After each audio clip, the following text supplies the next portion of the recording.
recording? Yeah. Hello, everyone. AudioVein Entertainment here with Mr. Chris from Chimera. Hello.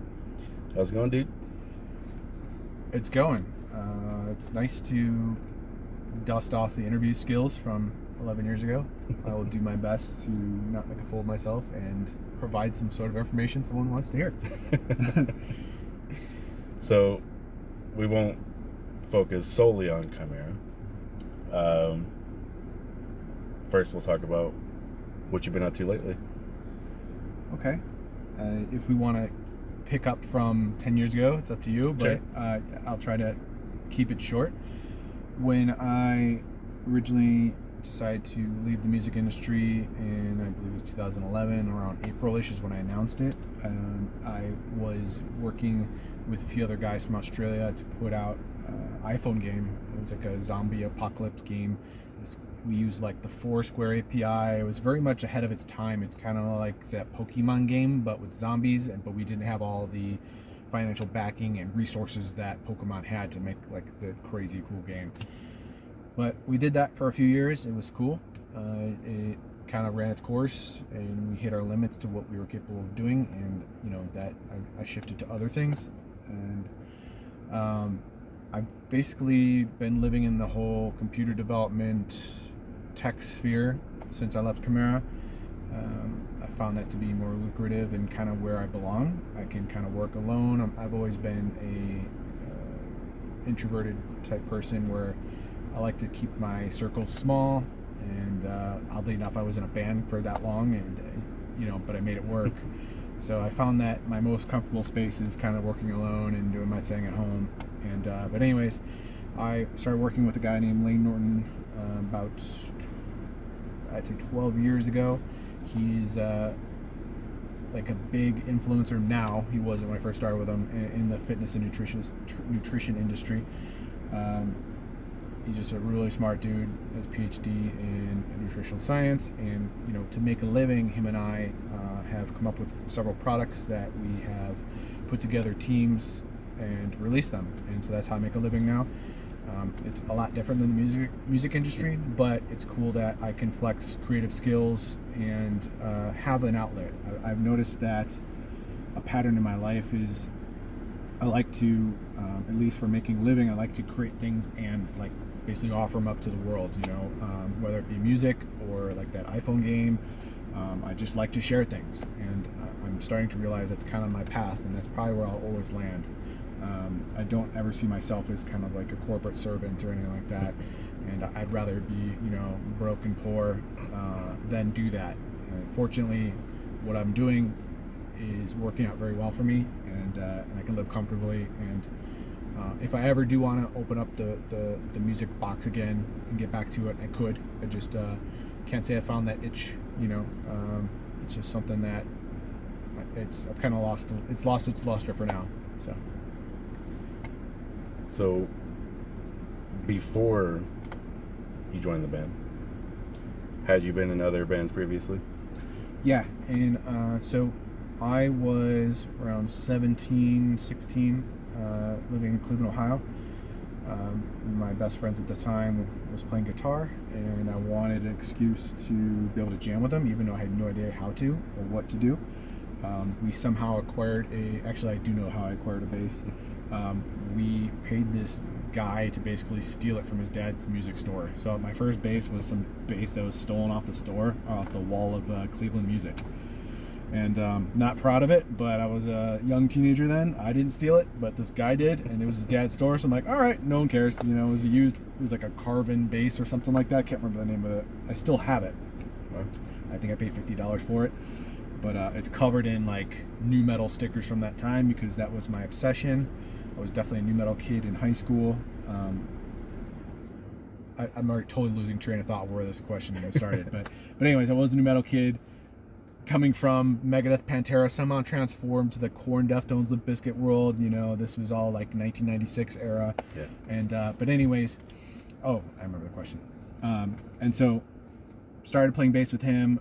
Somehow ended up hanging around with a group of guys that were in a band that kind of sounded like Korn meets Mr. Bungle, but a poorly done version of that.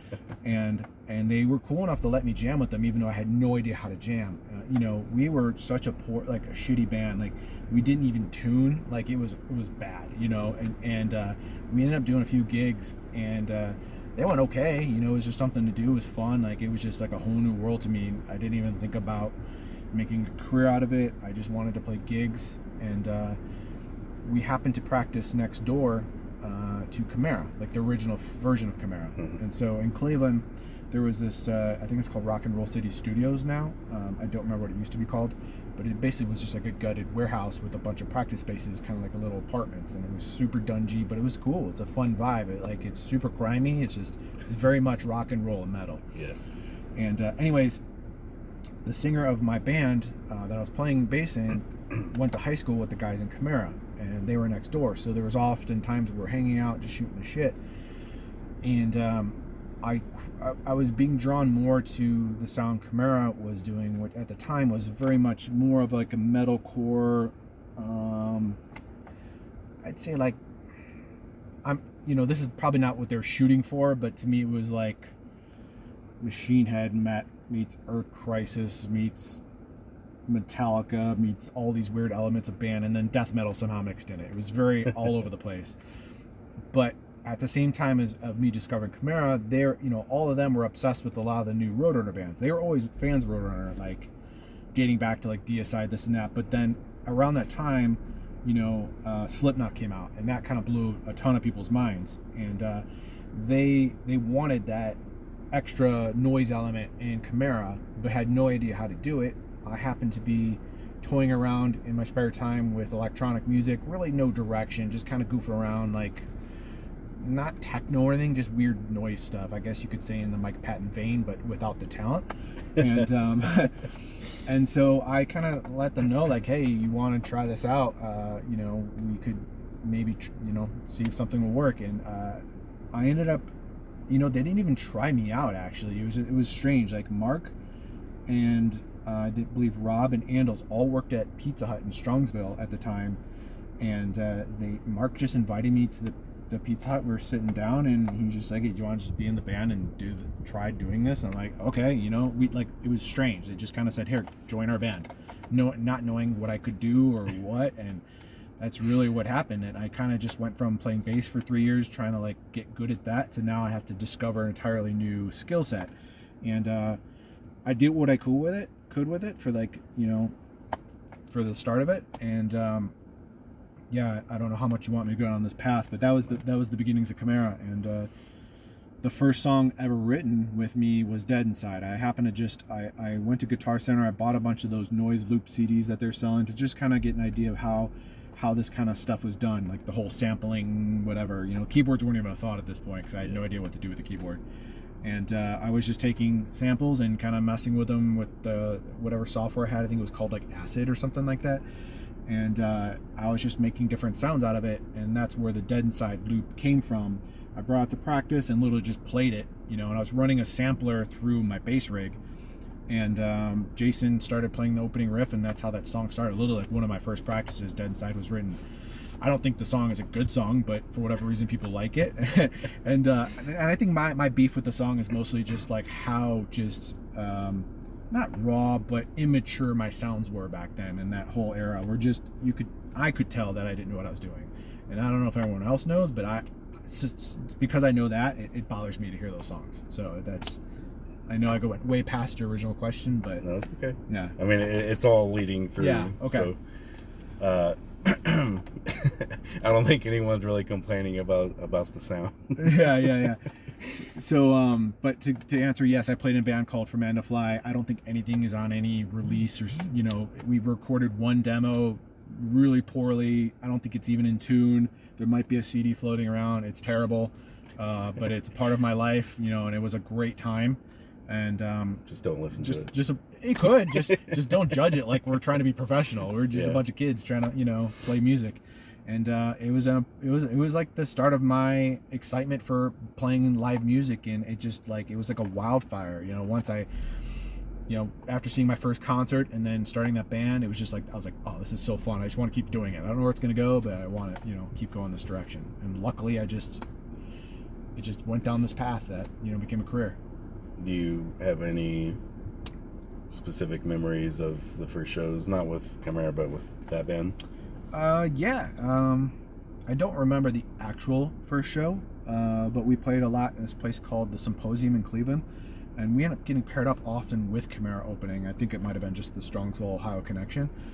We actually opened up for one national act. It was really strange. It was, I think, Puya played like the Grog Shop in Cleveland, and Chimera and Fermanda Fly opened. It was a really strange bill. And Chimera actually played first, and they were more established, which is really strange. But yeah, that's that. You know, the one memory I have from doing those gigs is our singer. His name was Doug. He was a character. He was very much like wanting to be Mike Patton, and I respect the shit out of it. He actually turned me on to a lot of the older Faith No More stuff that I didn't even know existed because, yeah. But anyways, you know, when we were playing a gig, he would spend half of it on the ground, like spazzing out. You know, he didn't, you know, we're all young. You don't really understand good stage presence and this and that. And I also didn't understand how to properly set up my gear because I wasn't a touring musician. So I just had like a bunch of bass pedals on the ground with cables and not in the right spot. And, you know, I remember one of the gigs, like first song, he falls on the ground, starts rolling around, knocks all my stuff out, and I'm playing, I have no gear working, and I'm just like so pissed because I'm embarrassed. And you know, that's like one of my first memories, but looking back, it's like, who cares, you know? It's like we're just the shitty local opener. But yeah, you know, I guess my main memories of that time was just hanging out with good friends and just having, like, it was more like a hobby. It was more of just friends hanging out, and playing music was secondary. And just kind of like the excitement of learning to do it, you know, and there was no pressure. It was very much fun, you know. I think that's how it all starts for everyone, really. How was the vibe and intentions when you had made the switch? Like, did you think it was a little bit more serious? It was definitely more serious, but they weren't trying to go pro from what I remember at the time. They were still very much working their day jobs. They obviously wanted to succeed. And I know a lot of them, I'm sure Rob and Mark had aspirations to always be professional musicians. I don't speak for the rest of the guys, but it was definitely a more serious vibe, a better practice schedule, a more serious practice session. You know, where my old band, we would play for 3 songs, then watch Gummo for an hour, and then, you know, eat pizza or something, you know. But yeah, it was definitely serious, and I like that because I've always liked structure, and I joined Chimera because I wanted it to start to get serious, and I wanted to do more gigs, and I wanted to play heavier music, and it was just basically just trying to fit into that. I guess they're trying to retrofit me into their band as well, and I'm just so lucky that those guys just trusted me even though they knew nothing about me and I didn't even know what I was doing, and somehow it just worked. It's kind of wild to think that they're just like, hey, just join our band. So how long was it before you did the EP? Well, so that actually happened in conjunction with me joining the band. They're recording this Present Darkness EP, I believe, in like the end of fall of 1999, and that's as I think I just graduated high school. And I started hanging around those guys around that same time, and as they're recording the record, they, you know, invited me into the studio, which was where Chimera recorded a bunch of our records. And yeah, I was just kind of fly on the wall hanging out with them, and we got along really well. It's a different lineup than what you'd be aware of now. It was, I believe at the time, was Mark, Jason Hager, who they were kind of like they were the founders of the band, Rob Arnold, Andals, and this guy named, on the record, I think it was Andrew Ermlich played bass. Okay. And so he was a friend from Strongsville High School, still good friends with all of them. He just decided to do something else besides music. And then, yeah, there was always a kind of like a rotating bass player thing for the beginnings of Chimera. And then... So I was just hanging out with them while they were recording that EP. And during that time, I think is when Mark... we did the whole, went to Pizza Hut and he invited me. Weird story, but yeah, it's I think that's around that time. I did my first gig with Chimera, I think November-ish 1999, it was opening up for All Out War and Turmoil at the Euclid Tavern in Cleveland, Ohio. And the first time trying to make samples work live with it's a bar, so bad monitors. I was using my bass rig and just aiming it at the crowd. It had to sound terrible, but we're just trying to make it work. And yeah, that was the start.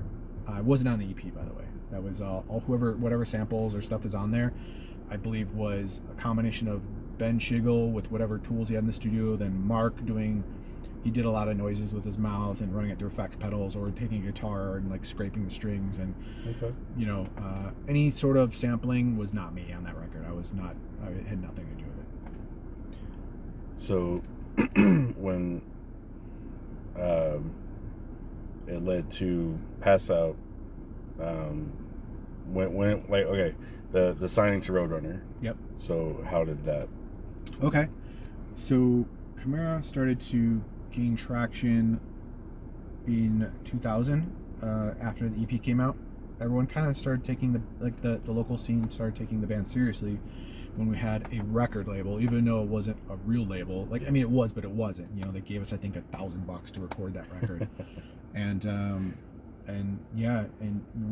I think the other thing too is we had connections with a lot of hardcore bands from Cleveland, like Integrity, spacing on so many, Ringworm, so we had the local respect from those bands. They were letting us play with them, open up. Mark had ties to other national acts as well. So Mark has a history with Jamie Josta, dating way back, like early days of Hatebreed. It might actually be dating back to when it was just Josta, before Hatebreed. Mark had a band called Skipline it was a hardcore band from Cleveland. I believe they drove out to like the East Coast and did some gigs with those bands. This is like 97-ish, 96 probably, way before my time. But anyways, so when Hatebreed came through, I believe this is still their first record, the one, the Satisfaction, yeah, that one. So we opened up for them. Then we started getting other opening gigs in Cleveland. The promoter started putting us on gigs because we were fitting in so well. So we opened up for Zao as well. Funny story about that gig. For whatever reason, riding the Slipknot wave, we thought it'd be cool to have a gimmick for that show, and it was just so stupid. We ditched it after that. I think me and Jim both were all black. Two other guys were all white, but had their faces painted in silver, and then two guys wore masks. It was the dumbest shit ever. And that was opening for Zao, so I'd love to see if someone had a video of that or photos, because it probably looks so ridiculous. It was just one of those, just we're kids, just all right, Slipknot does it, it's cool. Let's try to make this work, you know. And yeah, it was weird. But anyways, we started getting a lot of these opening gigs. And I can't remember the exact timelines. I think around June of 2000, Spineshank. This is bad for an interview. You might have to cut this out. But all right. So around the time we're doing gigs with a lot of these bands, I'm going to give you a little backstory. When I was in high school and obsessed with all these bands, I was on a few street teams, and just because I was so obsessed with music, and for people who don't know, in this modern world, there's this thing called street teams, where record labels would send free swag and this and that to kids around, not just kids, but just people around the world. To you go to your local record store, you go to a concert, you'll hang up a display. Like at a record store, whatever, a concert, you'll hand out free CDs afterwards. It was a big thing. It was a good way to spread word about a band, and it was cheap marketing. It was a genius idea. It should still be a thing, honestly. I agree. I just don't know what they'd give out besides maybe stickers or something. But I joined the Immortal Record Street team because I wanted all the free Korn stuff. I wanted the tickets. I was a broke high school kid. I anything to get closer to Korn. That was my favorite band ever since basically 94. And yeah, I did that, and so I made a lot of connections there that I later used for Chimera to say, hey, I'm in this band now, can you check it out? And so I met this guy, Tom Hazard. I can't remember how, but he's been in the music scene for a long time. and you may have heard his name. He used to work at a website called loudside.com. He ended up recently, in the last few years, he was in a band with Dave Ellefson from Megadeth. It was kind of like Dave's solo project. I can't remember the name of it. F5? So, yeah, Maybe. I can't remember. But anyways, Tom has just been part of the music scene, especially the underground. Always had a passion for music and trying to like get things started with bands. Anyways, I sent him the early Chimera EP. He loved it and started shopping it to people, kind of just as a favor, and wanted to be involved because he thought we were cool. And that was kind of happening in the background while Chimera was doing these gigs. So yeah, that's why I had to derail and tell you that part. So word somehow got to, I believe, Kevin Estrada or Monty Connor, one of those, or even some of the bands, because Tom was living in LA. He was friends with Stefan from Deftones, Corey Taylor from Slipknot, Dino from Fear Factory. He was giving our stuff to all those guys. Stefan loved us. He was like started to wear our shirts, and this was like freaked us out because we were barely we weren't even a national band yet, and one of our favorite bands was supporting us. Yeah. And Slipknot guys loved us as well. Anytime they came through, we would hang out with them, you know, so we had their respect as well. But all that kept getting back to Roadrunner Records. I think that's how it worked. So it was kind of a combination of all that. And so one of the first times we left Cleveland to do a tour, we came through New York City and played the Continental. And it's a shitty little bar. I think we did it, I don't know who set up the gig, but we opened up for, I think, E-Town Concrete, I think. And I believe someone from Roadrunner was probably there. I know that Marcy Jacobson, who worked for Geffen, which was farmclub.com, I don't know if you remember the TV show, she was there, she loved us, and that's how we got on that show. Yeah, and that was before you got signed? That was before we got signed. And so that was a big part as well. So all these things kept happening, and they were really small things, but for a band our size, we were like, this was the world to us. And yeah, so that summer we did like this small little tour with a band called Coal Pits. It was just like an East Coast run. It was a lot of just DIY gigs basically, and we did that. And we took a big chance in the fall where there was a local promoter in Cleveland's like, hey, let's just try to book a bigger gig and just to see if it'll draw people and it'll get you to that next level. And that was another big step for us. We ended up playing this bar for 300 people, booked the Odeon, which holds 850 people, and it was a complete success. We actually filmed Farm Club there. If you watch the show, whatever live footage is from there. And then from then on, we started getting a buzz in Cleveland, and all these gigs at the Odeon were, I don't know if they were sold out or what, but they were packed, you know, and that was a big jump for us, and we needed that. And that kind of took us through early 2001. This is when we started kind of writing Past Out of Existence, not knowing that's what it was going to be called, but writing some of the original songs for that. And so in 2001, January, still not signed yet, but we had interest. Spineshank was coming through town, and we had a manager too. So at this point too, Tom introduced us to this guy named Scott Koenig, who managed, I don't know if the time, but in his history, he's managed Biohazard, Fear Factory, bunch of those bands. So 2001 comes, Spineshank comes through town. Scott gets us on the gig. We open up, it goes really well. I think it was Spineshank, Non-Point, Chimera opening. We got along really well with the band, and their other opener, who was before Non-Point, dropped off the tour, and they just literally asked us, hey, you want to jump on our tour? And we're like, shocked by this. We had no way to tour. So we scrambled within a couple days to meet them in, I don't know what city, but we drove in our drum tech, not really a tech, but we call him our drum tech, his Ford Taurus, and then we had Matt DeVries drive us. He wasn't even in the band yet. He was just best friends with Jason Hager at the time. He drove us in his SUV with a U-Haul attached to it. Okay. So that was our first tour, was literally 2 cars just following Spineshank around. Our first real tour, I guess you want to call it that. And it was cool. It went over pretty well, and that tour passed through New York as well. I believe we played CBGB's or something. I'm just guessing. My timeline might be off, and I'm doing my best here. But okay. We did CBGB's, and I think that went really well, and could be wrong, but somewhere in there. But once that tour ended, about a month or 2 later, now we're in March, Roadrunner decides they want to sign us.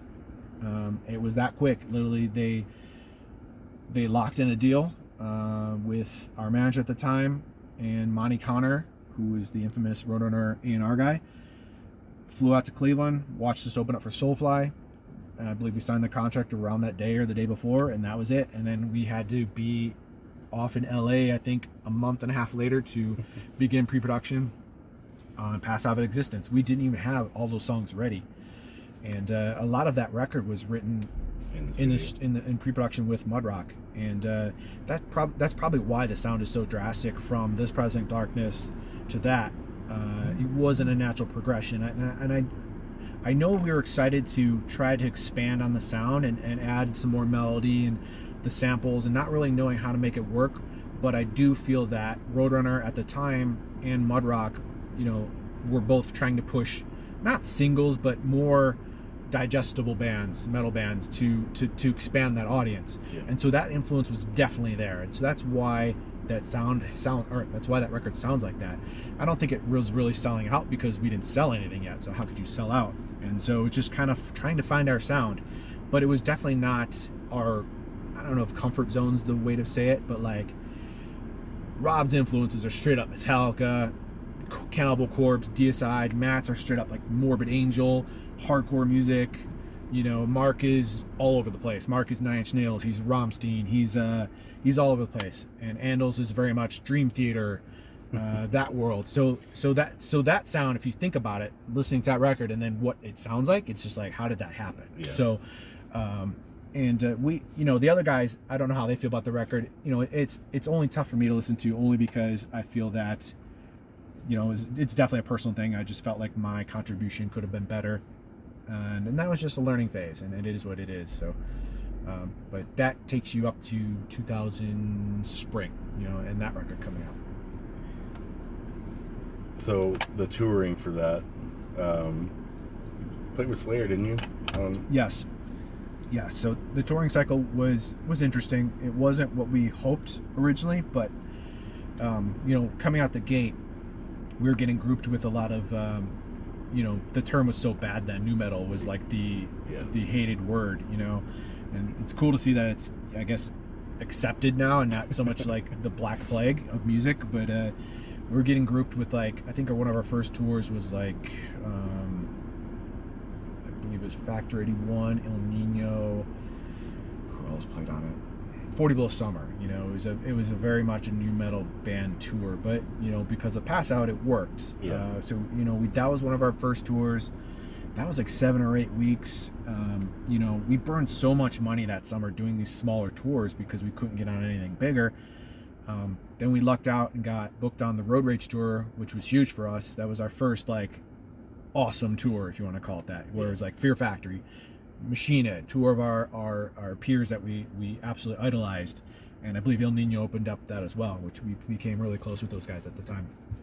But anyways, that was our first like, holy shit, we're touring with the big dogs now, tour, and that was awesome. And Slayer was following that, which was a huge thing for us, being able to do that tour. I think it was Slayer, American Head Charge, and us. And luckily we went on first, so we didn't have like the agitated Slayer fans. Yeah. I felt bad for American Head Charge because by the time they came on, people were just like, get the fuck out of here. Because like, I love American Head Charge, but they just were not meant to be a Slayer, play in front of Slayer. Slayer should be more thrash. You cannot throw that type of sound in there.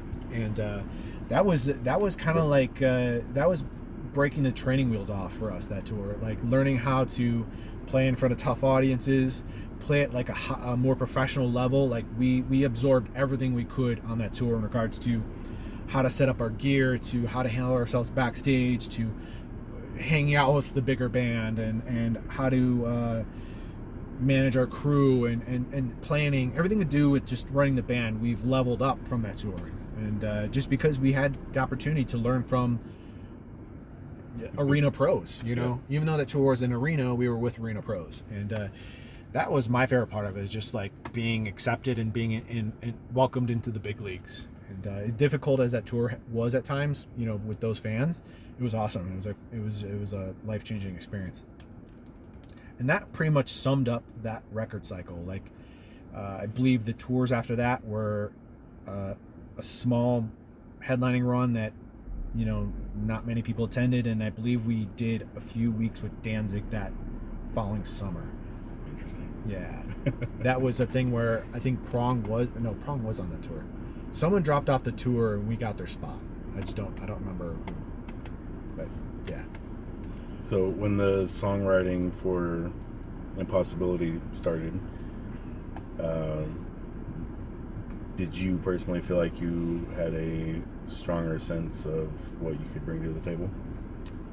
Actually, it was worse for me personally, because now nu metal's super hated, and I'm the sampler guy in Chimera, you know, and so that forced me to work out of that sampling world and try to start.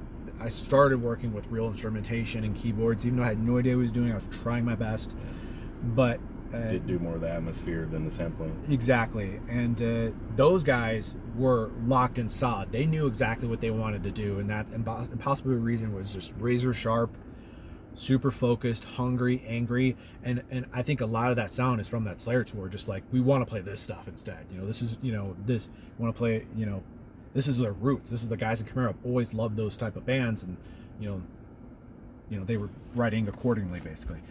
But the approach was different. Like I said, super focused. I believe, you know, I wasn't working with them in the studio much or in the practice rehearsal space or whatever while they wrote those songs. I've always kind of let them do their thing. It's very rare that I would come to practice and be like, hey, let's write a song around this sound. You know, it just never happened. I was always the afterthought, and I was okay with that. And they would be open to working with me. I wasn't comfortable with doing it. So it was definitely my fault in that area. But anyways, when it came time to write to work on those songs, it was very difficult because the band is now thrashy, faster, and you know, you only have so much to work with in regards to frequencies, and so it was really difficult to not get in the way. And there's something that not a lot of people know of, but Roadrunner Records wasn't too stoked about me being in the band at the time. They didn't flat out say get rid of this guy, but you could tell they hinted towards turning me down, which it's fine. But like, my presence on that record is very, very minimal. It's a lot of the sounds you don't even know are going on because they're so low in the mix, and it sucked to deal with that. But the record sounds great, and I love the songs, and so I'm okay with it. But in regards to like difficulty playing, like, that record's the easiest for me to play live, just because it's so basic in regards to the sampling and those sounds. There really isn't much there. But I absolutely love it, and that was just like a huge point in our career. So like, yeah, I lived with it. But it did humble me. Well, I guess I can't say I had an ego then, but it definitely hurt. I'm trying to think of the right word here, but it sucked, and it was a blow as far as I guess you could say just my ego in general, like as being a human being, to like know that I'm not really wanted here from the outside, but I'm making myself stay and make this work and do the best I can with it. And that was basically that era.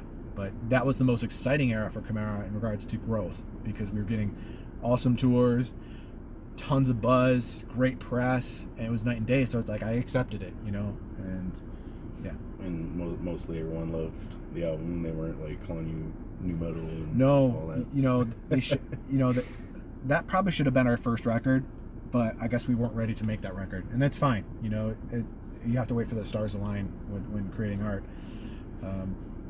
That was definitely our most loved record, in my opinion, at least from my perspective. One thing that I've always enjoyed, aside from your keyboard, is your backup vocals. Thank you. And strangely, how you sounded almost identical to Mark. Yeah, that just kind of happened by default. I mean, he crushes my guttural vocals. I don't really have those, but because Mark stays in the raspy high range quite often, I'm able to blend in nicely. I never recorded any vocals in the studio until Resurrection. Okay. And I don't know if it's because Mark, they wanted to keep it quick, meaning like, since I wasn't trained to record vocals, you have to be very tight, you know, and very rehearsed. I wasn't. Where Mark already, you know, he was developing ideas on the fly often, and so you can't really develop an idea and be like, oh, hey, Chris, come figure this out and sing this, you know. So he kind of just commanded that world, and I was totally cool with it. But I was stoked to be able to flex some vocals on, I believe it was like No Reason to Live was one of them, and Worthless, and maybe a few other off Resurrection. But yeah, I like doing the backup vocals for sure.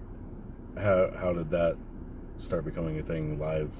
They just needed a guy, and I may have screamed in From Man to Fly. I just can't remember if I maybe did backup vocal screams or something. I just don't remember at this point. But I think I just tried it one day with Chimera, and they're like, "Oh, you sound like Mark. Let's just do this." And it was pretty easy, you know, because the guitar players never really liked screaming. Rob can't scream, and Jason sort of did, but I think he'd rather play guitar. And so yeah, it worked out pretty quickly. I think that was just like probably a couple practices, and I just tried it, and it worked. And there really wasn't much thought put into it. It's just like, you know, can you do this? And I said, why not? Let's try it, and it worked. So. Whose idea was it to start doing the DVDs, the documentaries? So, documentaries, that was a guy named Todd Bell.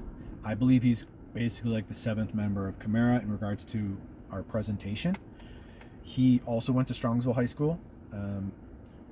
Todd, so it's two guys. It's Todd Bell and Garrett Zond is the other. Garrett also went to Strongsville. Both those guys now live in LA, and they work in like the film and TV industry. Awesome. Super established, like they're crushing it out there. I think Todd's doing like Audi commercials and stuff like that now.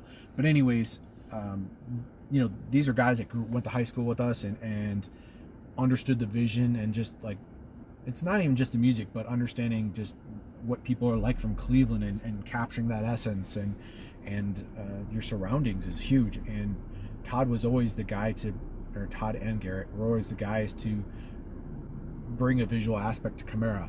No one saw what they could do until the second record, though. The first record was letting Roadrunner call the shots. Like, they brought in like overpriced photographer from LA, worked with really expensive producer, did music. Well, I don't think we did a music video on that one. So actually, okay, yeah. So Todd Bell's first thing he did for Chimera was the video for Split. Okay. So we actually did that in the warehouse where Mythbusters was filmed. Garrett was actually an intern there at the time, or working with them. And I think the show was, I don't think the show was out yet. It was the pilot for the show, might have been around that time. Okay. So like, this guy wasn't famous, the Adam or whatever, this guy with the mustache, I think his name's Adam. Yeah. Super nice guy. He was just hanging out in his shop while he let us use this open space to film a video. And this was all done in San Francisco. And it was done for like a couple $100 basically. You know, we bought some supplies to make props and things, and yeah, that was the first thing Todd did. And then on Impossibility Reason, Todd did a huge photo shoot for it, and then he did almost all of our music videos. Who the hell did it? Jared Brown? I can't think. One of the videos was done in LA with, I think his name was Jared Brown. He did like Marilyn Manson videos and a few others. It was the Down Again video. Okay. Yeah. But anyways, that infamous video. I derailed hard, but yeah, Todd started filming us in the studio with the purpose of making a documentary, and then he started touring with us. He was just kind of flying a wall. He, you know, I don't know if at the time he was using that as like a kickstart for his career. I believe he had jobs in LA, but he was doing this as kind of like a passion project / career advancement.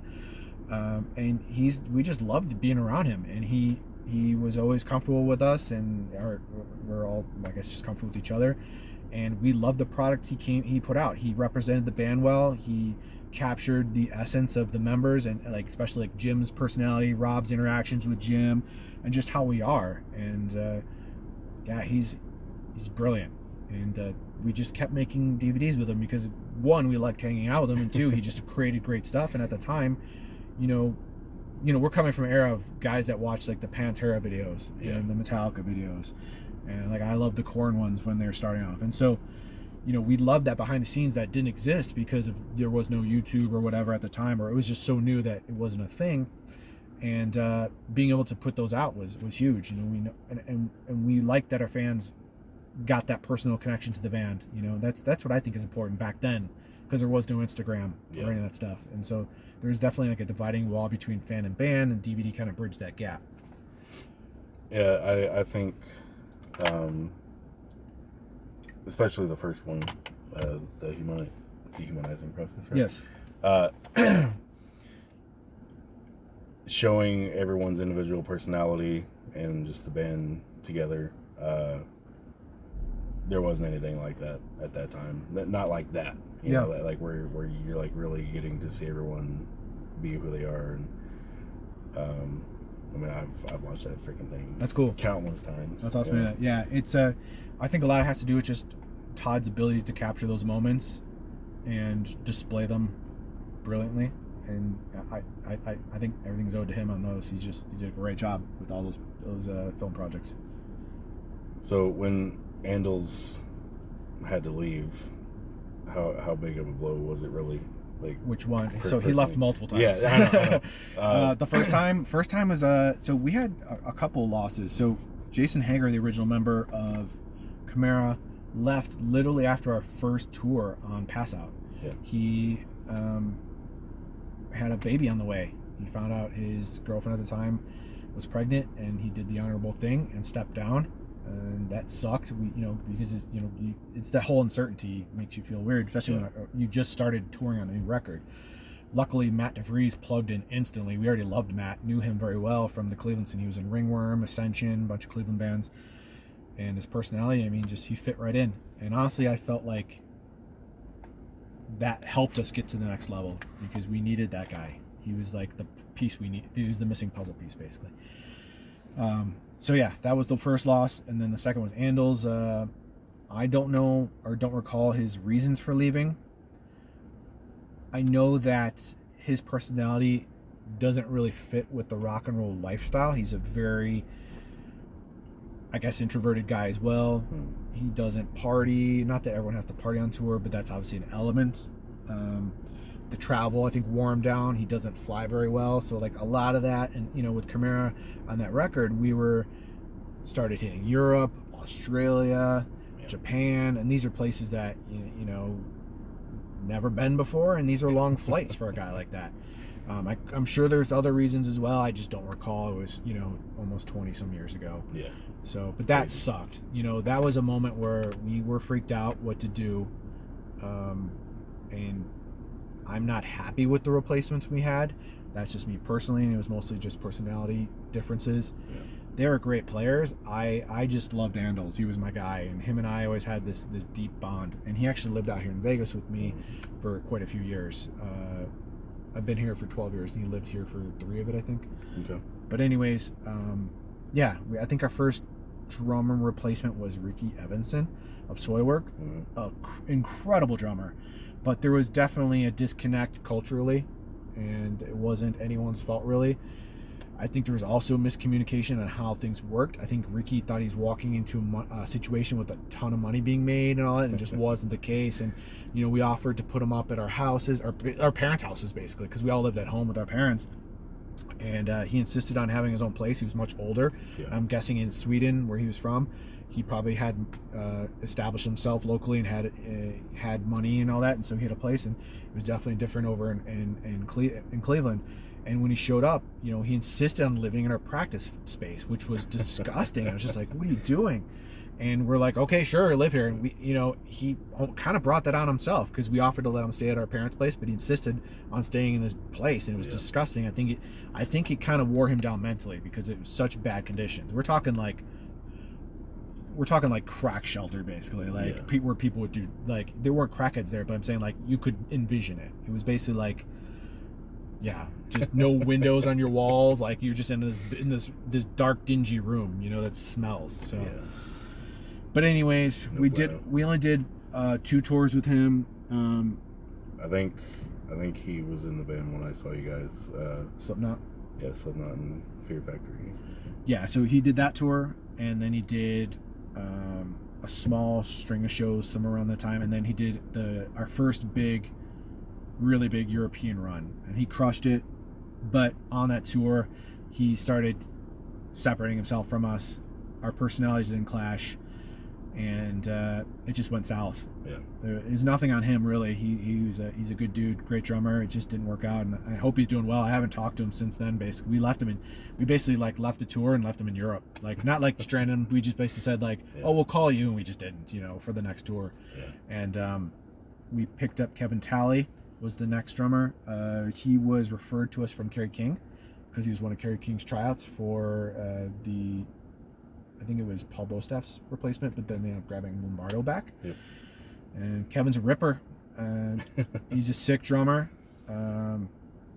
Very intense personality, and that's where him and I did not really get along well. And we don't really have to get into that unless you want to ask questions. You can, but yeah, we just had a big personality clash at that time. And in general with Chimera, I've always been very business focused, very much wanting nothing but success for the band, and I felt that making sure things ran, I guess, on not a linear path, but stayed focused. Like, that was like my biggest concern, you know. And he's the wild card who would just go out and party all night and then miss like the bus call or something like that, and that shit drove me crazy. To me, it's like a disrespect, because so many people run the show, like their tour managers, techs, all that kind of stuff, and I wasn't down with that kind of behavior. I felt like you should just be respectful of people's time, and he just wasn't. And that's just one little thing, and that's stupid to nitpick him now, but that's just kind of explaining the whole clash of personalities. Yeah. But he wrote a sick record with Rob, so like I gotta hand it to him. Like he that's where his value was with Chimera. How were your contributions to the self-titled? That was awesome. That was my, I guess, rebirth per se. Like, that's when I started bringing in keyboards, even live, and I was much more involved in the writing process. And the songs were also written in a way to allow me to flex, you know, some more creativity. I loved making that record. You know, I was by myself for most of it, but I loved making it because I was learning, and I was excited about what I was doing. And you know, finally working with orchestral elements, piano, you know, all these things that Chimera didn't have, more synth sounds. And you know, a lot of it was stemming from my influences at the time. I was very much into Dimmu Borgir at the time. I went down that black metal road for a while, and I just scooped up a lot of that. And I definitely always had the industrial thing that I worked into Chimera as well. Yeah, that was a great process from my end. In regards to the songwriting, Rob definitely took lead on that. From the get-go, he pretty much let it be known that this was going to be his opus, you know, his Metallica Injustice for All record, and he very much did not want anything to deter that. So he was very much controlling of the sound and the song direction and how it was pieced together. And you know, at times that could have been, or it was a little frustrating, because you know, Mark and I's influences are so much different. You know, we always try to shove 9 Inch Nails into songs, you know, or something like that. And Rob was very much like, hey, this is how I want it to be, but you know, we did it, and you know, he was right. It was a great record. I don't know if it had the correct response, or at least, I mean, not correct, but desired response out the gate from our fans. You know, coming from a band that was writing power trip rippers to 8-minute long songs, you know, that's a big transition, and not everyone has that attention span for something like that. Yeah. But that was basically that. I don't really know what else to say about that record, really. It's so long ago. Well, seemingly things went south with Roadrunner after that, right? Yeah, and so that was part of it. Roadrunner, you know, they were hoping that we were on autopilot and that we could just sell records without any real effort. And I think they were turned off by the record as well. They were just like, what are we going to do with this record with 5 to 8 minute long songs? You know, how do we market this? We can't make music videos because they're too long. Can't go to radio because it's too heavy. And then Machina turned around and did it. And the Machina did the same. Yeah, we love you. Yeah, Machina literally did the same thing. I think we may have been an influence a little bit there, because could be. I think that, you know, I can't say Machina ripped us off, because we ripped Machina off. Like, we very much have always bit the Machina sound. It was always in kind of like part of the Chimera riffage. And we joke about that to this day with Fear Factor, Rob Flynn, all those guys. It's just that, yeah, we ripped you guys off. But then it's funny to see that later down the line, somehow you became the influence. It is, but it isn't. If you think about it, it's like they're ripping off Chimera, ripping off them. If you know what I mean? It's like, it's like a cycle of stealing or whatever, borrowing. But yeah, Machina definitely came out with that. Was it The Blackening? Or no, the one before. Well, it was Ashes and then Ashes. Yeah. Both amazing records. And but with Roadrunner though, like I said, I don't feel like they really gave a shit. We didn't give them what they thought, what they wanted. It felt, and they quickly just kind of dismissed us. And I think that they wanted us to just grow organically, which means don't try, and like from their end. And we quickly just kept butting heads with the type of tours we're getting. It just quickly became toxic.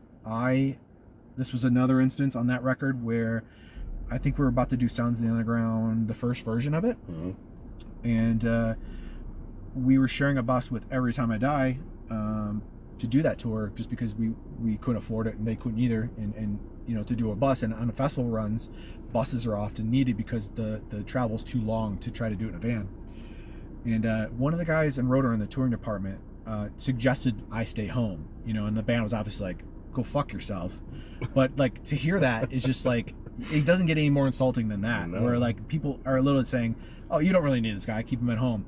I agree, sonically, yeah, you could get away without me, you could put my stuff on tracks. We never played the tracks though live. I did it, we didn't even do click tracks, you know. I had to actually make sure to keep time, you know, with the band, with all the sampling. But anyways, that kind of set the I guess the vibe for the entire tour cycle. It was kind of like, all right, Chimera, we're not going to really do anything. Good luck, you know. And we quickly just butted heads with them, and we purged in that whole tour cycle. We ended up, I believe, we purged our manager on a tour cycle and the label near the end. It got to that point where nothing was really happening. I believe we did the Sounds of the Underground tour and a Danzig tour, and I don't know what else. I think maybe some European runs or something. I don't really recall like what we did. You just kind of hit the brick wall. Yeah, there just wasn't much more to do, and it was kind of a bummer. Do you think not doing or not putting Stays the Same on Impossibility, do you think that was kind of like a bummer on their part? So the only reason why that song didn't make the record is because Rob hated it. Yeah. He thought it was too radio at the time, which is funny because I'm sure he wished he did. Maybe he doesn't, but I have a feeling he wishes he put it on, because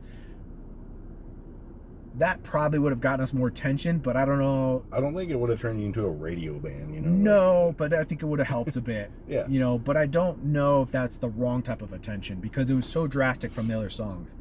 And honestly, at the time, I feel like Mark was still developing his singing voice, to where like that might have been really challenging to do live. And here's the thing, it's like if your band, and don't take this as me shitting on Mark, you know, he's always been a screamer who got better singing with time, and near the end he was crushing it. But during that time, I know that, you know, he was trying really hard to make it work. Yeah. It wasn't where he's just like a Brandon Boyd or something where he could just get up and rip crazy vocals, you know.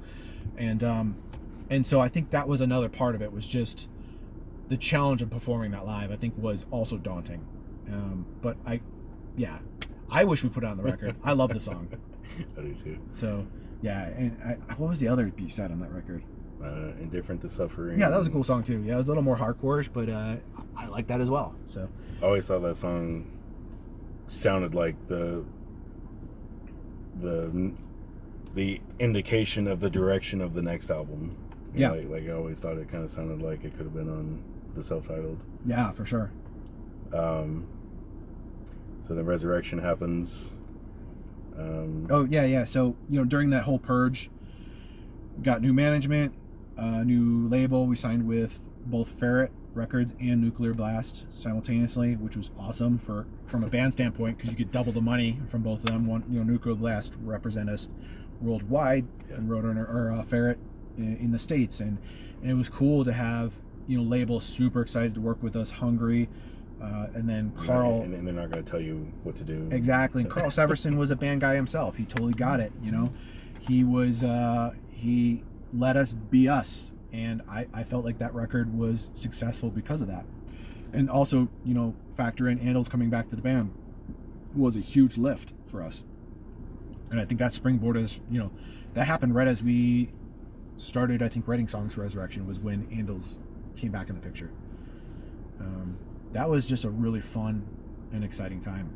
You think that was maybe the high point, or the second high point, maybe after? I think that was the most fun era for sure. Was Resurrection, absolutely. And I think the reason being is just getting Andals back, the rebirth of the labels, feeling like, you know, we are established, but now we're in a supportive home. Like, that was huge. And then I think the sound we came upon was awesome. That was my favorite record sonically as well, compared to the others. Just because I felt like at that time I learned so much from Jason Sukoff in the studio. That dude's a beast. Like, he took my, I'm just gonna be condescending right here, but like limited skill set, and taught me so much and took me to the next level, adding even more orchestral elements and experimenting with other types of melody within my sampling. It was just a really cool experience working with him, and I think he's the reason that record sounds like it does, like just super unique, very aggressive, but still Chimera. And then, as you said earlier, that's where you finally recorded vocals. Yep, finally recorded vocals. Yeah, I mean, basically from self-titled on, I was just really happy with my place in the band. I felt like I belonged, where before I felt like I was trying to fit in. So, The Infection seems like you had a lot more input on that. Yeah, it was that was just natural growth. Rob and Mark on the Resurrection touring cycle just started writing music in the back lounge, and they're both smoking a lot of reefer, and that's why the songs are so slow. They're just like, we want to groove more and try, you know, I mean, I think a band should push the limits, you know. They should try something. It might not work, but it's like, hey, okay, if you want us to sound like the Impossibility Reason, just put on that record. It's never going to sound that way again. It's just how it is. Like, any band that tries to recapture those original records, it fails miserably, you know. I don't, you know, I never really had a chance to see to really get a vibe of like what fans felt about The Infection, like, and I wish we could.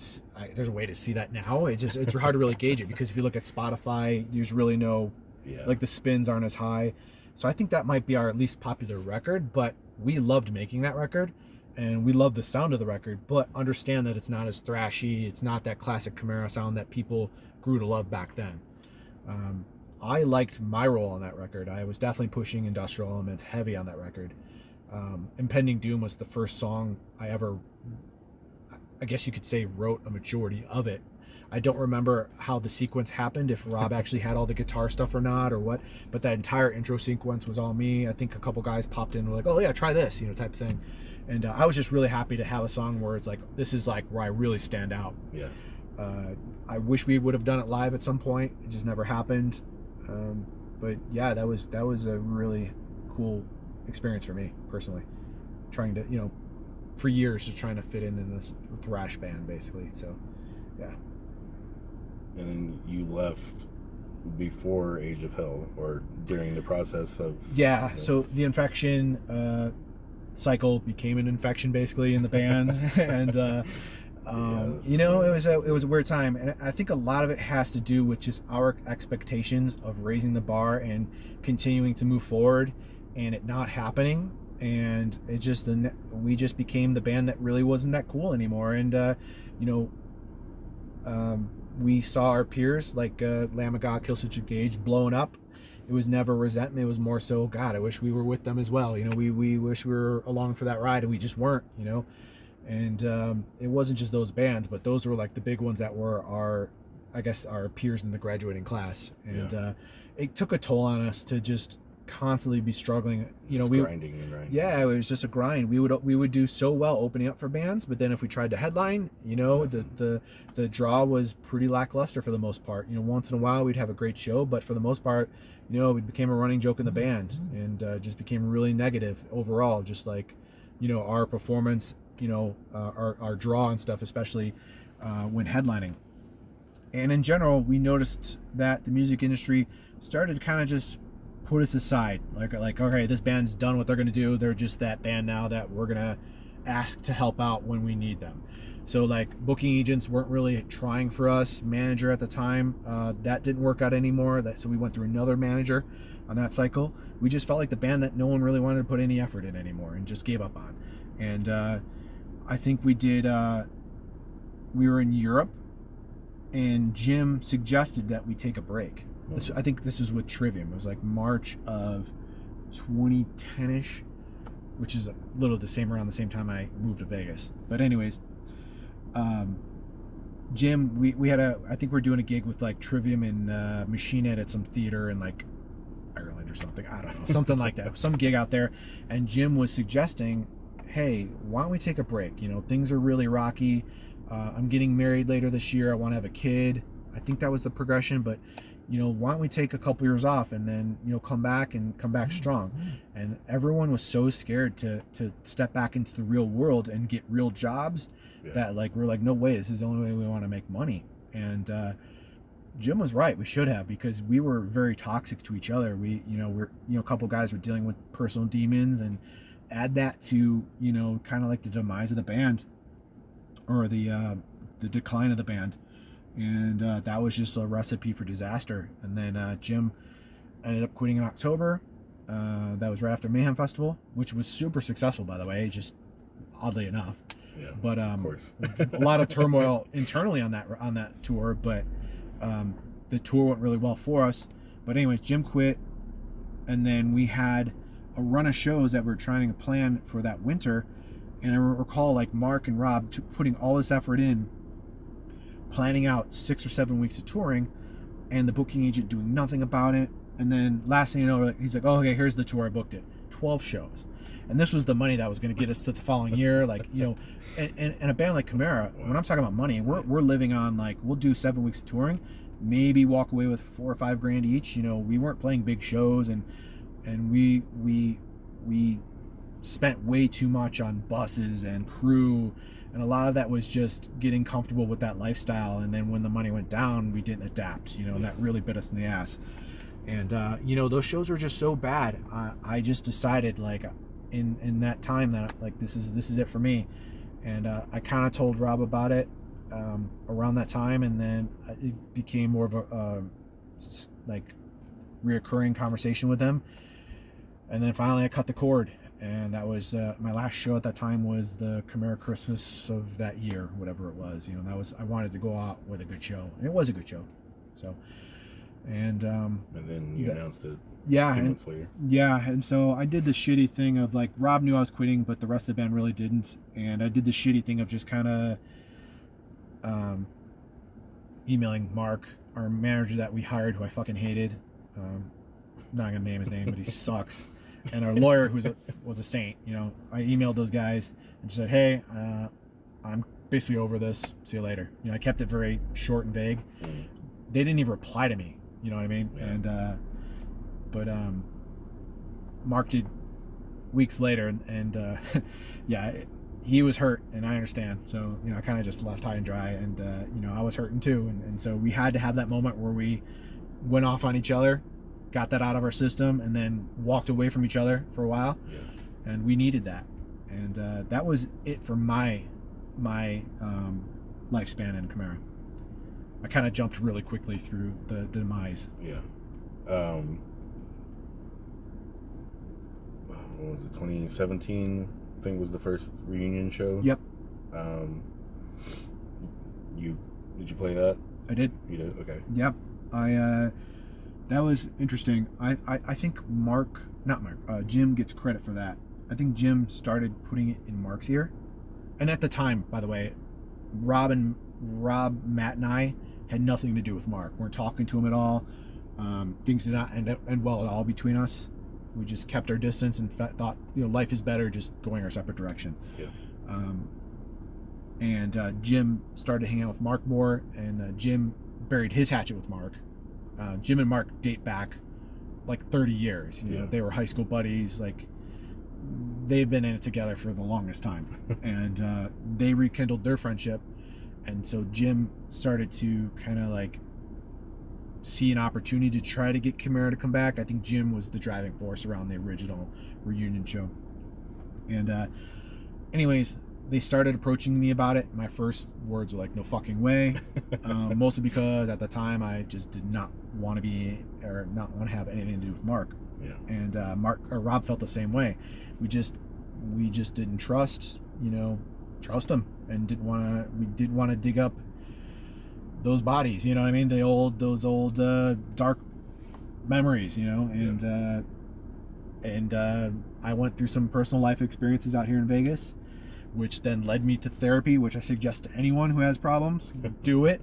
And honestly, part of my therapy was rekindling my friendship with Mark and getting rid of that dark cloud. And it just so happened to line up with that year and them wanting to do a show. They actually booked the show before I said yes. They weren't sure if I was going to do it, and I put it off for the longest time. And I finally reached the moment where I was like, all right, let me talk to Mark, see how it goes, and from there I'll decide if I'm going to do it. And I don't recall if our first conversation was on the phone or in person, but I do remember flying out to Cleveland, meeting with him in person, spending a whole day together, and we got all that out of our system. And we apologized for, you know, all the shitty things we did to each other back in the day, and you know, we've been great since. And that's how it all, you know, kind of fired back up. And then we got Rob on board. I think Rob came on board after I did, maybe. But then we announced the gig a couple months later. My expectations were pretty low, to be honest, like, because, you know, when I left Chimera, things were pretty grim. And I know that when Mark was doing Chimera on his own, you know, as great as those records were, fans kind of the OG fans kind of seemed like shifted away from it. Yeah. And yeah, so Chimera kind of became a shell of itself. So I wasn't sure what was left of the band. And so my expectations were, okay, we'll maybe do a few hundred to 1,000 tickets if we're lucky, you know, just with nostalgia. Yeah. And we announced the gig, and it sold out literally in like a week and a half. And I was just like, holy shit, because we never ever could sell out shows in Cleveland, like we were in that venue. So we went from a band that could only draw about 800 to 1,000 in Cleveland to out of nowhere 2,000 sold out like that. It was just like a shock. And obviously that gave us a shit ton of excitement to do this gig, and it was really fun. And I don't know if people know this, but throughout the years of Chimera, I've always been, my contribution has been more so the presentation of the band, you know, merchandise, production, websites, everything you see in the band front facing, our artwork on records. Like, I don't necessarily make the artwork for the records, but I would coordinate them. Everything had to do with the brand that is Chimera was me. You know, Mark obviously had a big say in it as well, but it was mostly me and him throwing ideas back and forth. But a lot of the actual busy work and making shit happen landed in my lap. And so, you know, I got to do that again with this show, and it was daunting because, you know, like, I wanted to introduce, we had budget, so I wanted to introduce video, which we kind of dabbled in lightly, but we did the video screens. And so Mark and I were spending nights for 3 months making video content. It was all DIY, you know, ourselves, and I think it came out pretty cool for what it was. And you know, and I think the show was just a huge success. It was our biggest production, our biggest turnout, our biggest merch sales. Like, it felt like being in a real band, like, meaning, like, compared to, like, I don't know, like, I guess a Slayer, you know, playing a theater gig and selling it out and doing really well, where we never got to feel that. It was always like particles of that. So, like, if this had been the final show, you would have been like, cool, like, at least it. Yeah, I mean, as of now, it is the final show, so, like, I'm okay with that. Like, if we never do another show, you know, that was a huge moment for me. A lot of my family that hadn't seen me play prior got to see it, and they got to see the best show we've ever played. And everything about that show was so humbling, and being so disconnected from Chimera for 10 years or so, I forgot, you know, that we actually did do well. In my head, I always thought, like, oh, we didn't do shit, because I was, like, always thinking of, like, those last moments, but not the 10 years as a whole. Yeah. You know, and a lot of that was because I was dealing with wounds from the breakup, so I, like, refused to acknowledge the band. But anyways, we did, you know, at the show we did like a VIP signing thing or whatever, and we were there for 2.5 hours just meeting fans, and it was so humbling. Like, people flying from all over the globe, like Australia, South America, Europe, you know, all over the United States, you know. And it was wild to think that we made that much of an impression on these people, that they were willing to spend their hard-earned money and time and traveling across the sea, you know, to, you know, hang out with these dudes from Cleveland, you know, because I never really felt like I was a rock star or something like that. I always felt like just a dude in a band, you know. And especially now, being put in that position where I was just a domesticated cat dad who worked on a computer all day, so, like, Chimera Chris was long dead in my eyes. So like having a dude wanting me to sign his arm, it just weirded me the hell out, because it's just like, okay, why would you want to do this yourself? Yeah. But it's awesome. You know what I mean? It's so cool to think that someone likes us that much that they want that permanent reminder of us. Like, it's so cool. And we had the fire under us right after that show to do more. Instantly like, oh, let's start writing a record and do this and that. And for whatever reason, it just never happened. And 2020 came around, and at the beginning of 2020, we actually had plans to try to write a record again, and also do 2 nights in a row at that same theater. And then obviously like the COVID crap happened and ruined everything. And we kind of just haven't. That's it, really. You know, that was the second chance of this coming back. Yeah. I wouldn't say it's the last chance, but you know, there really isn't anything cooking right now. You know, I don't know if that's leading to the next question, but you know, we had a conversation as a Zoom call or whatever earlier this year with all the guys, but no drummer, because we don't have a drummer right now. Yeah. And it was a cool conversation. It was good to reconnect, and you know, some guys were interested in doing a show, some were not. You know, it's a conversation. That's all it was, and that's really where it's left off. Where we know we can do shows, just need to get everyone on the same page, and it's possible. Just it's not there yet. So, but in regards to full-fledged touring, I highly doubt that'll ever happen again. Yeah.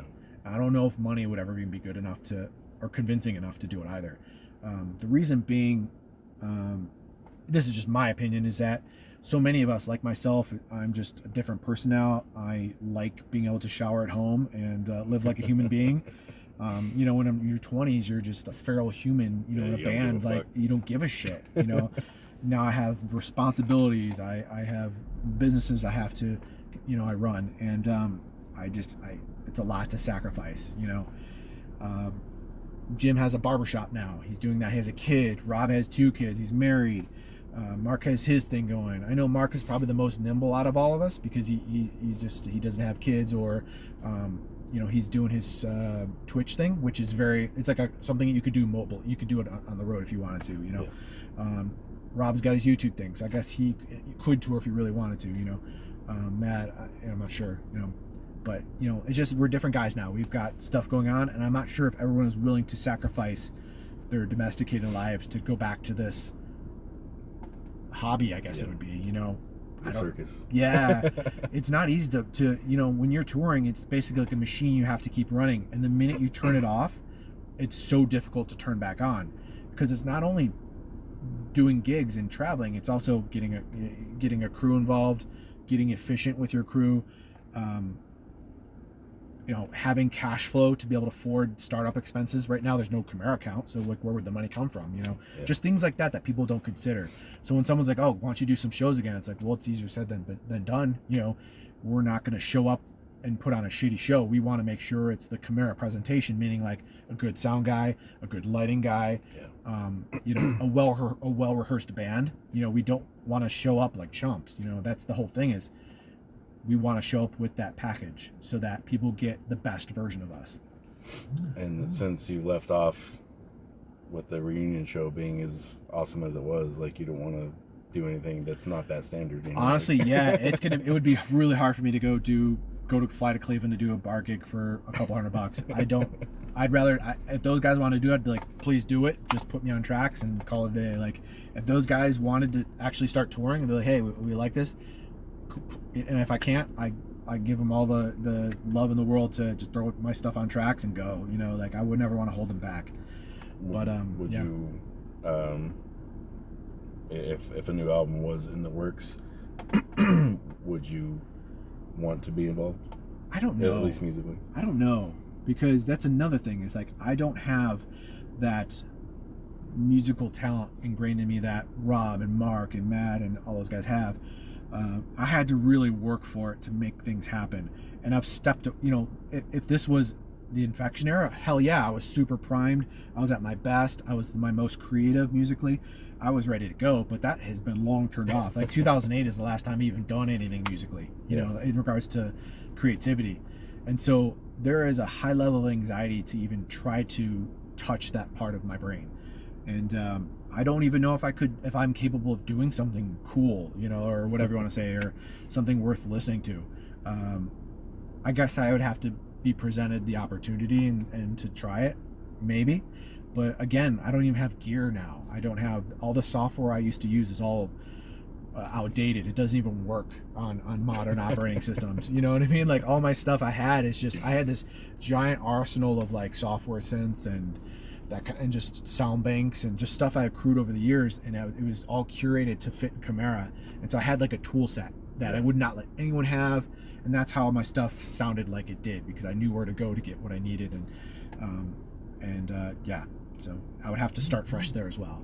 So it's not as easy as Rob picking up a guitar and just riffing. You know what I mean? It's a lot of work. Yeah. So I wish I had that God-given talent to just get up and rip, but it's a lot of work for me. If someone approached you, let's say like a movie or a video game or something, and they wanted you to... Okay. No, only because I don't feel like I'm skilled enough to do it right now. I tried to work on a video game around 2011. Just didn't work out. I did sound design on the zombie game I was part of, but that was really simple. It was just, you know, some sound, yeah, that kind of stuff. I did some, I guess you could say, I guess you'd say I wrote the score for Coming Alive. So like all the background piano and stuff like that, it was all me. And so like I said, that's I guess the only thing I've ever, I guess you could say, scored or whatever. And it's not even a real score. It's more so like Todd's like, hey, can you give me something for this part? And I just kind of gave it to him. It wasn't so much like, here's this movie, write this, you know, John Williams, you know, epic thing. You know, it's not the case at all. Yeah, I'm just in a different place right now. I'm not, the music switch is off. So maybe someday, but doubtful. I've had several people ask me to do things with them, and I would have been honored to do those things with them because they were really talented people. It just didn't line up. I know that my ideal band to be in would be like, I guess you say a Deftones, you know. Naturally, I loved what I did Chimera, but that's really not my wheelhouse in regards to creativity. I like a lot more breathing room for the type of sounds I want to do. I would love to do a more electronic project, like I guess you could say a Muse, maybe-ish, like old good Muse, you know. Mm-hmm. So, you know, obviously Nine Inch Nails, that type of thing as well.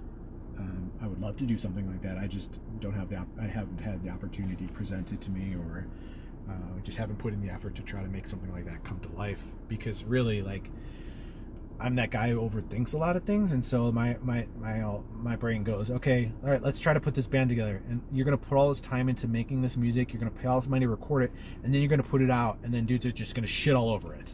So it's like, what's the point? You know what I mean? Like, I feel so bad for people that put out music and then it's just like, you know, gets shit on. Yeah. You know, especially bands that have been established and then come back, put out a record because fans asked for it, but then no one cares. It's like, well, you guys asked for it, but then you don't want it. Like, perfect example, Vision to Disorder. Awesome band, one of my favorite bands. Came back, put out this great record a few years ago, and nobody cares. It's like, fuck, such a good record. And so that's what I'm actually worried about with Chimera too. If we ever did a record, I have a feeling it would just be like, okay, let's play once. All right, I did my part. I'm done with this. You know, I don't know if people have that attention span anymore, because I don't see Chimera being the type of band to write a single or a small EP. Maybe, but I don't see it. I feel that we are all about the big vision. You know, and putting out not a masterpiece is a strong word to use, but present a piece of art. You know. Kind of going through the whole thing, one of my favorite things about the band was like that every album was completely different. You know, like, appreciate that. There was always a progression. Yep. It was always a new sound. It was always a new production. And even, you know, like, what's everyone left and it was just Mark. You know, same thing. It was like, it was a whole new. They kept pushing it for sure. A whole new band. Like, it still sounded like what you knew, but at the same time, like, you could tell there was new people. Yep. But it unfortunately didn't work. No. So Age of Hell, I didn't hear Age of Hell or Crown of Phantoms for a while, and when I finally heard Age of Hell, I was thinking like, man, I would have loved to work on this record because it was very experimental, and it would have sounded completely different if the rest of the Andals was still in the band, and that was a very disjointed record from what I remember hearing stories about, where I think Rob and Mark weren't even really writing together, weren't really getting along together. Mark wrote a lot of that with Ben Schigel in the studio. I apologize, guys, if I got this all wrong. If you ever hear this, just guessing from what I remember, stories I've heard.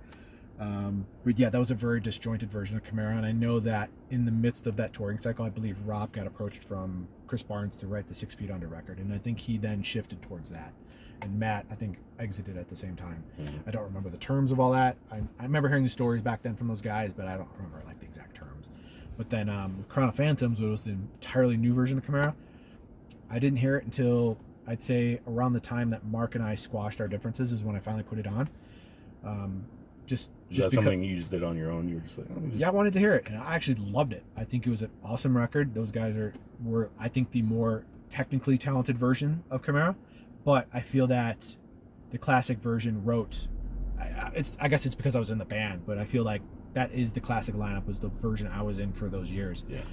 And but yeah, those guys honored the Chimera sound, and they took it to a new height. And yeah, those dudes are so talented. Every one of them was like a more talented version than the other Chimera guys. Like, you know, and I feel shitty saying that, but it's just true. Like, Emil Whistler is just an absolute beast of a guitar player. And like Sean Z, I felt he was a better vocalist than I was, and I don't know how much sampling he did, because that part I don't really know. But like even like the bass player Jeremy was a beast, and I think Matt was the guitar player. He was also another really talented guitar player. So yeah, and then Austin, the drummer, Austin, incredible drummer as well. Like I got to work with him on the show in 2017, and I was so impressed of how professional he was. He showed up, like obviously I assumed he rehearsed prior, but he showed up to our first rehearsal, which was only a couple days before the gig.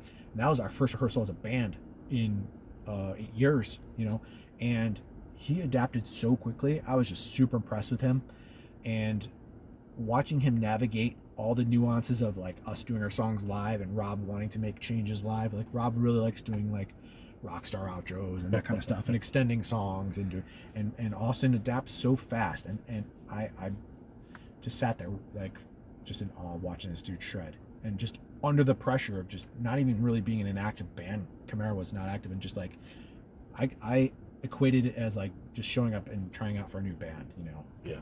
But he crushed it. I don't know where I was going with this. I was just kind of rambling.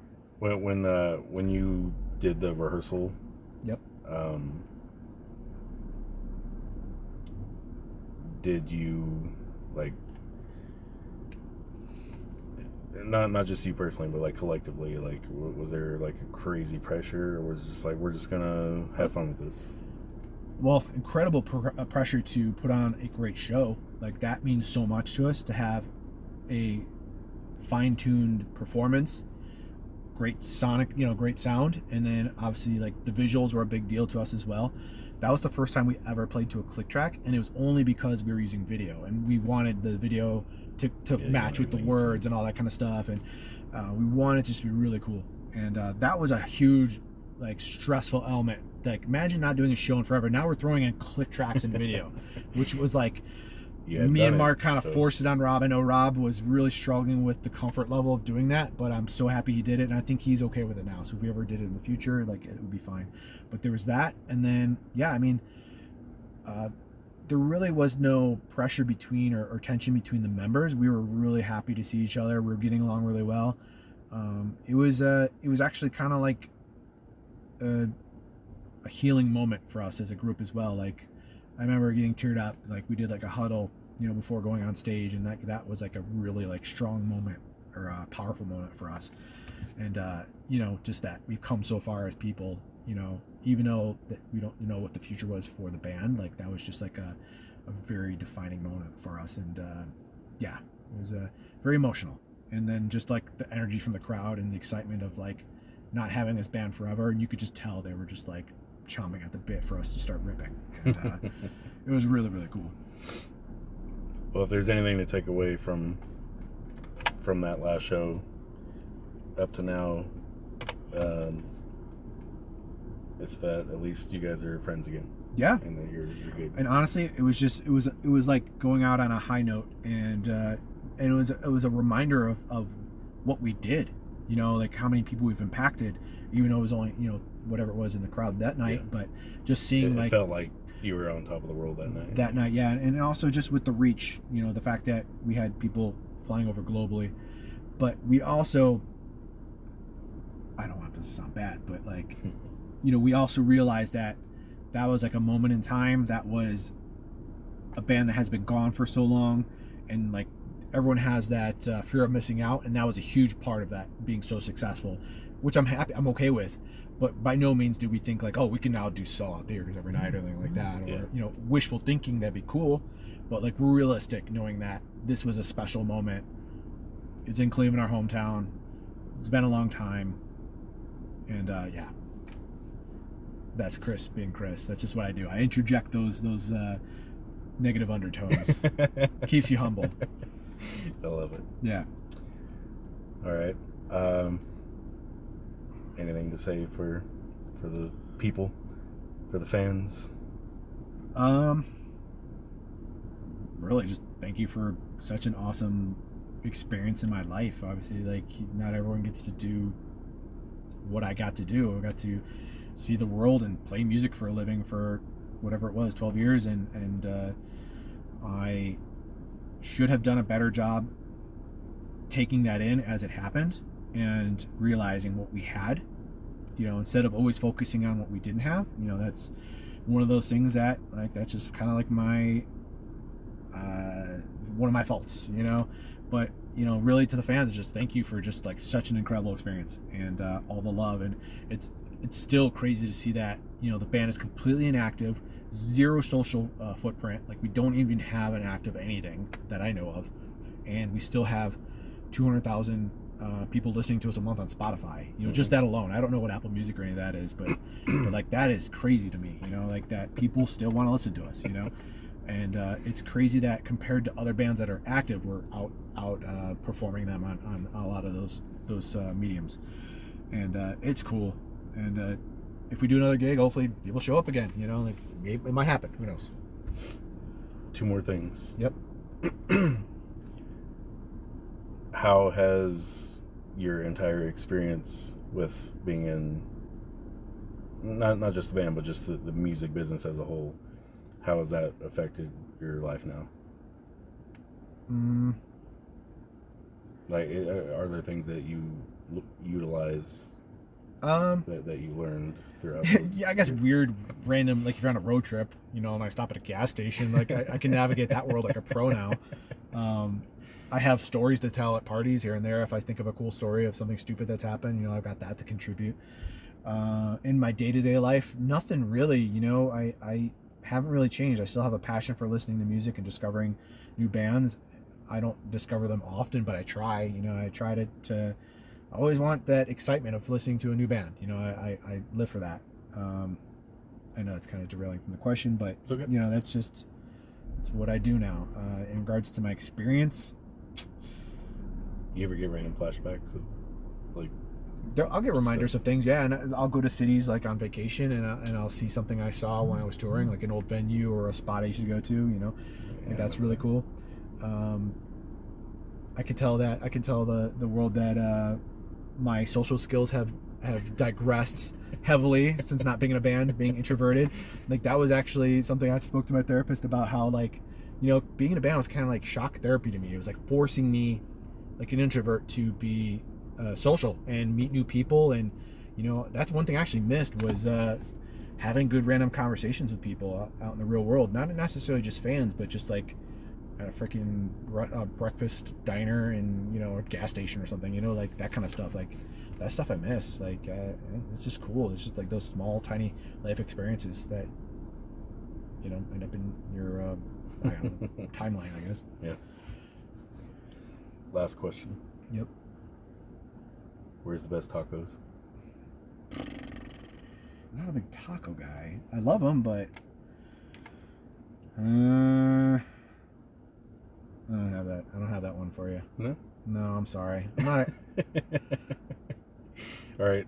I guess Texas would have the best tacos. I don't know. I hate California. Not the people, but I hate California as a whole. So like, I'm not gonna give them credit. You know, I know they have good tacos. Okay. Best pizza is Cleveland. I'll tell you that much. I was gonna say, is there a place you would suggest in Cleveland? I've been to Cleveland a couple times, but not enough to like explore. Well, if you wanna, so Jim LaMarca, his family, his brother specifically, owns a chain of restaurants, pizza chain called Master Pizza. It's really good, so I would suggest that. But my personal nostalgia favorite pizza of all time is a place called Marcel's Pizza. It's like this hole in the wall in my suburb of Parma, Ohio, that when my mom and dad come and visit me in Vegas, they literally will they'll order pizza, cool it down, repackage it in like Ziplocs with ice packs, and bring it to Vegas for me, for my girlfriend and I. We love it. Yeah, that's how we roll. But yeah, it's just life's different now. That's all. It's whoever listens to this, I can't believe you actually made it this far, and that's really cool. Because to me, it's weird to think that anyone even want to talk to me right now. I mean, not, you know what I mean, like in this sense. Like it feels like a different person did all that stuff. All right, man. Well, I guess we can leave it on that note. Cool. Yeah. Thank you, sir. Yep.